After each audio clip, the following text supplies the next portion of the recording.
बिल्कुल भी है। आरएसएस ने भी पिछले 10-12 सालों में साउथ में बहुत काम किया है। यहाँ नेता जो होता है वो हीरो होता है और हीरो जो होता है नेता होता है। लेकिन इस समय के साथ साथ कैडर मजबूत करना ज़रूरी है। शायद पीएम मोदी इस बात को जानते भी, अमित शाह भी इस बात को जानते हैं। नए उत्तर भारत में पीएम मोदी का जादू है, ये हर कोई जानता है।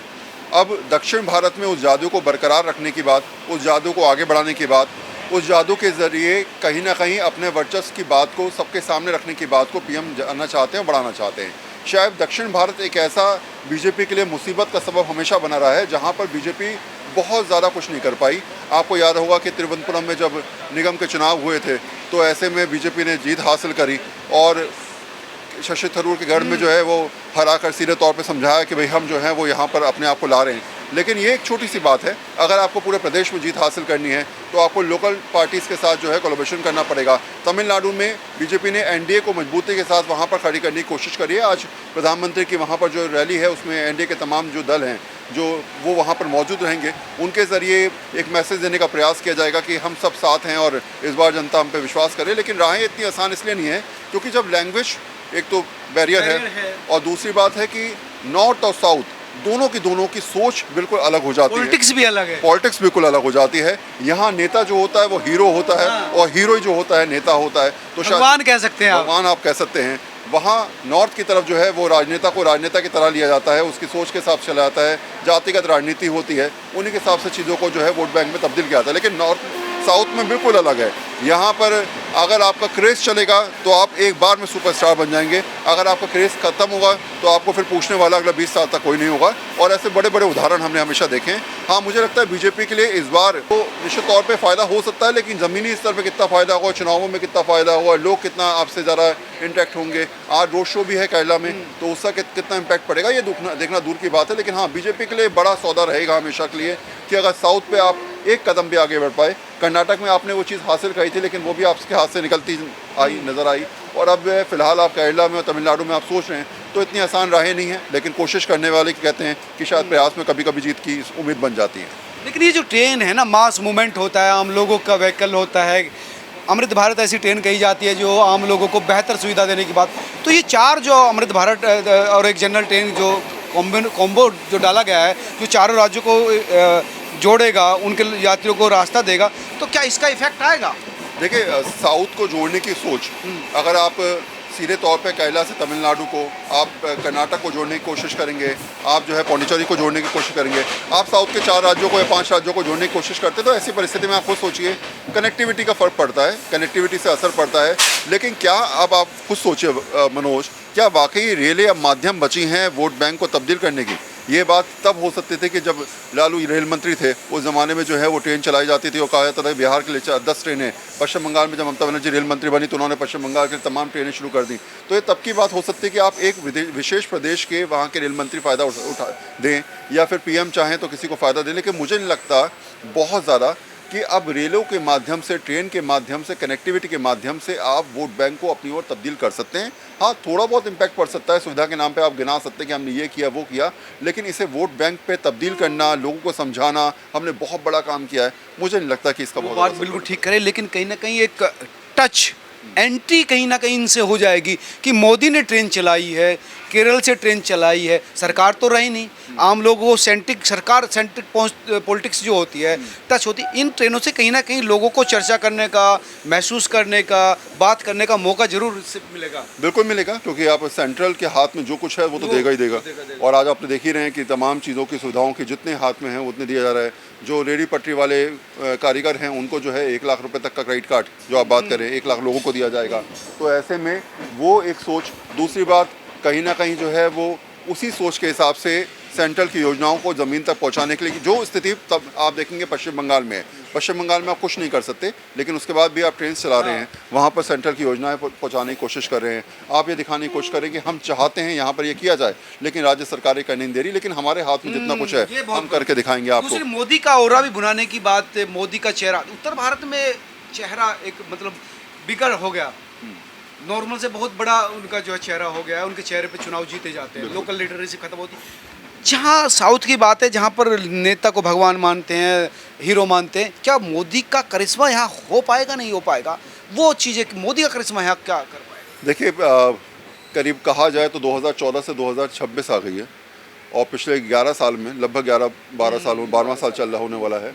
इस 12वें साल में आप समझ सकते हैं कि कोशिश तो बार बार की गई, कर्नाटक हाथ में भी आया है ना, लेकिन उसके अलावा आप तमिलनाडु पे नहीं कुछ कर पाए, आप केरला में कुछ नहीं कर पाए। आप बहुत हद तक कोशिश करते थे कि आप साउथ में गढ़ बनाएं, अपने कैडर को मजबूत करें, लेकिन यहाँ पर आपको उस तरीके से कैडर है ही नहीं, ना वो आपसे जुड़ पा रहा है जो आपको बुनियादी तौर पे ज़मीनी स्तर पर मजबूत कर पाए। शायद क्योंकि नॉर्थ इंडिया आपका कैडर हमेशा से रहा है, वहाँ आपका जनसंघ का आंदोलन रहा, आरएसएस वहाँ पर मजबूत है। अच्छा, इसमें एक और रोल भी है, आरएसएस ने भी पिछले 10-12 सालों में साउथ में बहुत काम किया है, जहाँ पर कैडर को मजबूत किया।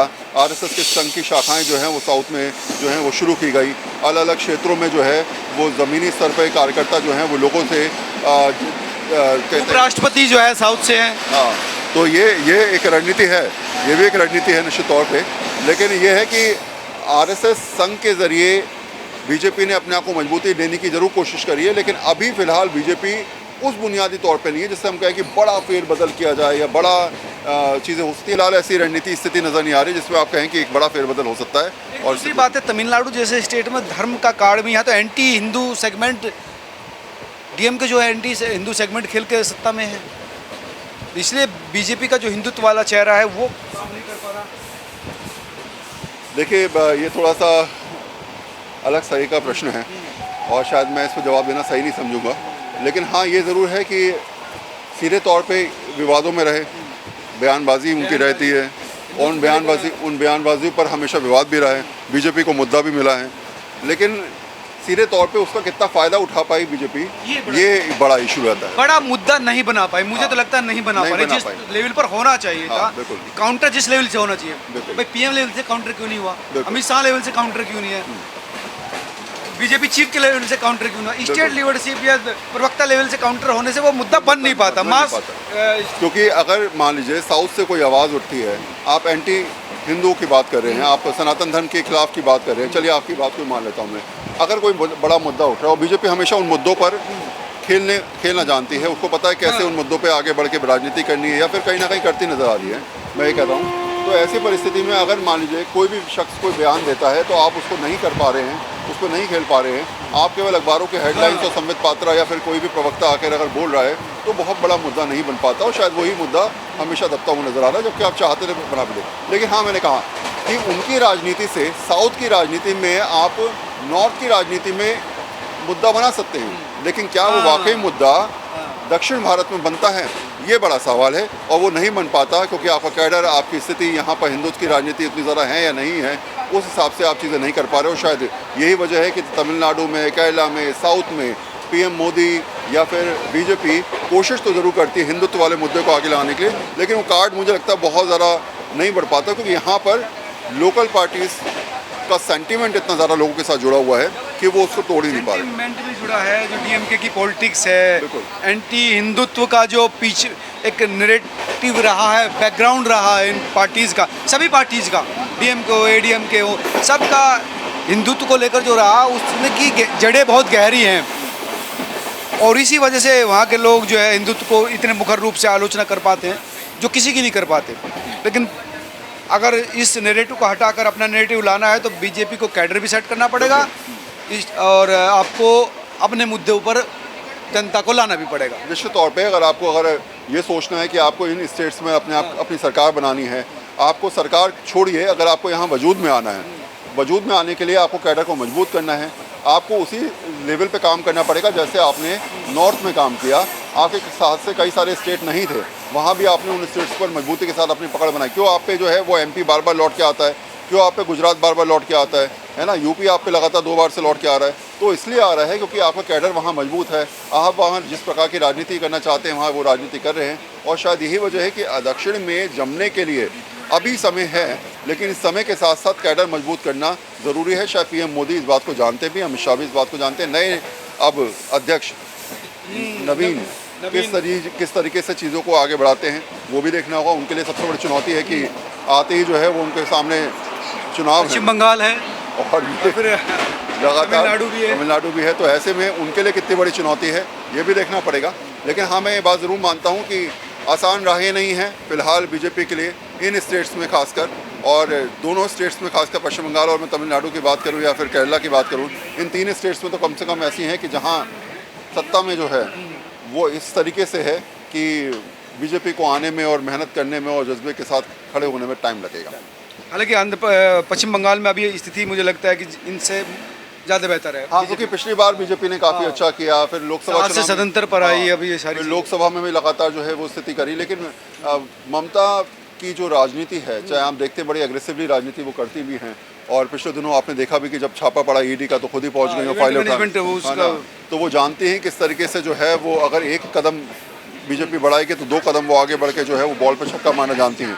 और शायद यही वजह है कि उनकी राजनीति में वो इस बात को बहुत अच्छी, देखिए 2 राजनीतिक शख्सियतों को मैं मानता हूँ जिनको पता है कि आखिर उनको बीजेपी को जवाब कैसे देना है। पहले ममता बनर्जी और दूसरे अरविंद केजरीवाल, ये 2 ऐसे शख्स हैं जिनके बारे में आप जब भी राजनीति करने की बात करेंगे बीजेपी, तो तुरंत वो जानते हैं कि बैकफुट पे ना आके फ्रंट फुट पे कैसे खेलना है। कई बार वो बैकफुट पे आते भी हैं, लेकिन फ्रंट फुट पे आने के बाद बीजेपी को कहीं ना कहीं बैकआउट पे होना पड़ता है। ईडी वाले मैटर पे पश्चिम बंगाल में जिस तरीके से ममता ने सीधे तौर पे सामने आई, पहुंची, वहाँ पर फाइलें उठा ली, कहा कि जो है वो ईडी हम पे जो है वो सीधे दबाव डाल रही है। ईडी के मैटर को सार्वजनिक तौर पे जग जाहिर कर कर ये समझाने का प्रयास कर देना कि ये सिर्फ सरकारी परेशान कर है, तो आप अगर उस राजनीति के तहत काम करें तो निश्चित तौर पे आपको जनता को समझाने में देर नहीं लगी। आपने चुनावों से पहले समझा दिया कि जितना कुछ हो रहा है वो सेंट्रल कर रहा है और बीजेपी के इशारे पे कर रहा है, जिसका आप राजनीतिक तौर पे फायदा उठा सकते हैं चुनावों में। जी, और केरल के खूबसूरत नज़ारे आप भी देख सकते हैं।